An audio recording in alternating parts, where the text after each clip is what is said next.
I got some pushback on my last video while I was critical of Warhammer 40k for changing its lore and trying to make everything more diverse. In this case, it was the Ultramarines again, and I don't like that because I want people to be true to their story, and for a long time, this is kind of what the Ultramarines look like for a number of reasons. And if you want more diverse Space Marines, there are already a group called the Death Watch that take Marines from every chapter, so this is just making the Ultramarines more like the Death Watch. 40k started as a tabletop game, so the factions were made to look visually distinct, so when you were playing the game you could quickly tell which of the tiny army men were on whose side.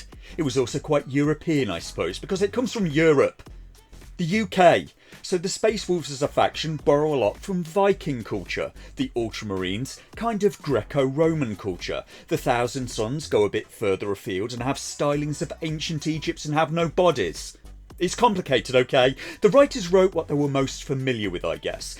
And in that video, I highlighted a paradox in the concept of diversity. That if you make all of the Warhammer 40k factions diverse, and by diverse the meaning is all having the same diversity of a current day LA or London, you're actually making all of the factions less diverse, in the sense that they're now all more similar to each other than they previously were.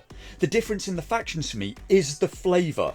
And for some reason, they even had the character of Meteorus, in the 40k episode of Extra Level, talk with a London accent, like he actually comes from Space London.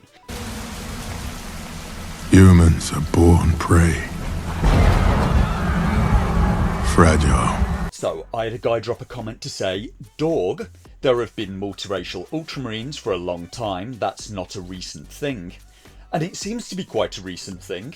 I don't follow this stuff very closely, I don't play the game, but the first attempt at this retcon happened, it seems, in 2020 on a book cover. Hardly ancient history, is it? Way back in the mists of time, 4 years ago. So what? Now I'm supposed to act like this has always been so? Also supposedly that we've always been at war with East Asia, and that's also a weak argument. If it's recent or not doesn't make it a good, bad or neutral thing by default, unless you think the transatlantic slave trade was fine and morally okay because it happened a long time ago. And just to make it perfectly clear, I don't consider those two things to be morally equivalent, the slave trade and a book cover, I don't. It's merely to prove the principle that the time argument is a non-starter. It's just a weak attempt to manipulate. They go on. Their gene seed will make them look more like their Primarch, but it's never been that black guys couldn't be Ultramarines and white guys can't be White Scars. Because that is a thing in the lore, by the way. The Marines get genetic implants that give them strength and speed, and it changes their bodies, makes them grow several feet and makes them look more like their Primarch leaders.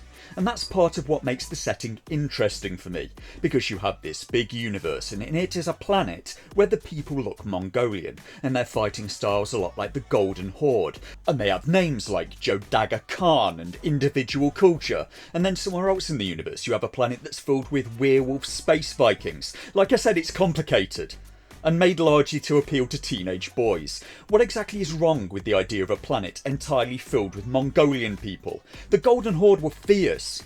Is the lack of diversity in Mongolia offensive to some people now? Geez, don't ever go to Mongolia, I guess. There are different sorts of people. There are people like me who want to go to Spain and have tapas, or go to Germany and have some Leberwurst and sauerkraut, go to Italy and have lasagna with a nice Chianti, and then there are people that want to go to Madrid and have a McDonald's. Or go to Berlin and have a McDonald's. Go to Rome and have McDonald's and then drop the litter outside the Colosseum. Or there are Brits that go to Spain and sit under a UK flag eating fish and chips. And you may ask at this point, why do you care about the lore being changed in fictional media written around a game based on Tiny Army Man? Well, because it's not just Warhammer 40k, is it?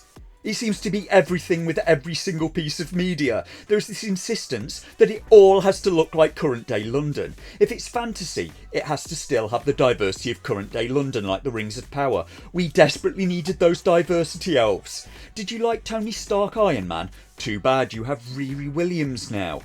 If it's based on real history, it has to be made diverse, even if it involves making stuff up, like the Ministry of Ungentlemanly Warfare that I covered recently, and just randomly put a Jewish woman into the story that wasn't there in the real history, being played by a Mexican woman.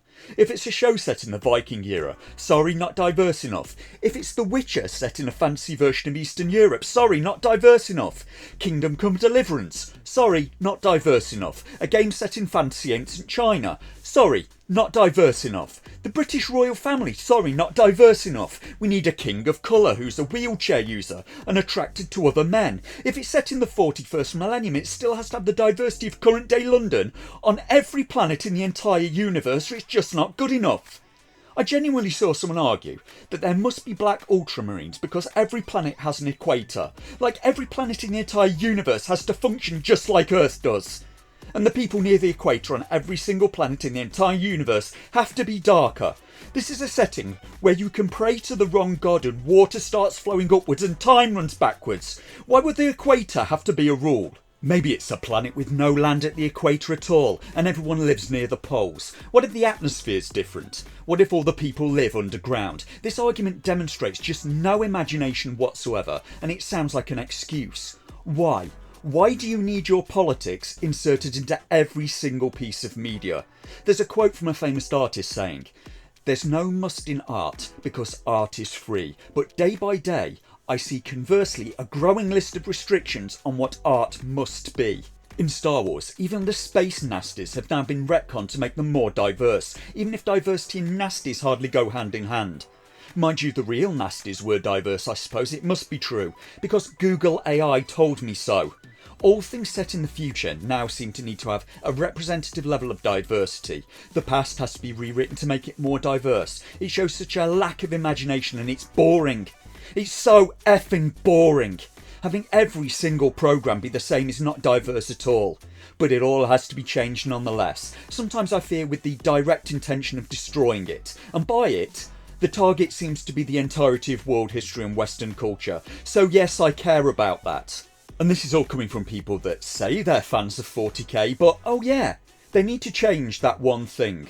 Oh, and also that, and that, and that, and that, and it's a never-ending list until it isn't even the same thing any longer. And the next thing you know, some of you will be trying to bring back the Emperor of Mankind, looking suspiciously like Karl Marx, and the entire game will be about helping the space proletariat to secure the means of production. And frankly, I've just got no interest in pretending that the long march through the institutions and ideological subversion aren't, weren't and don't continue to be a thing. The Space Marines don't even have a set skin colour in the lore of this franchise.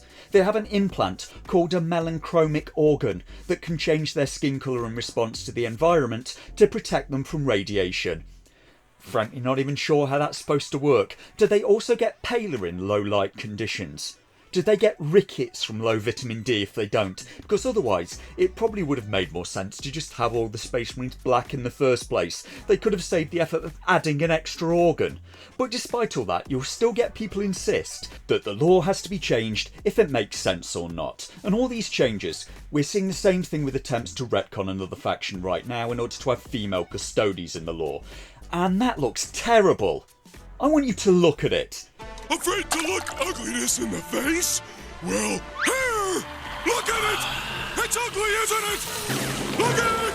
Look at it! Look at it! I want all of you to look at it! I mean, who doesn't like a woman with a jaw akin to 3 times world's strongest man Bill Kazmaier? Is it too much to hope for a Sisters of Battle show starring the woman who was Nola Longshadow in Banshee, and, Jessica Lucas who was Tabitha in Gotham? I'm so bored of it all.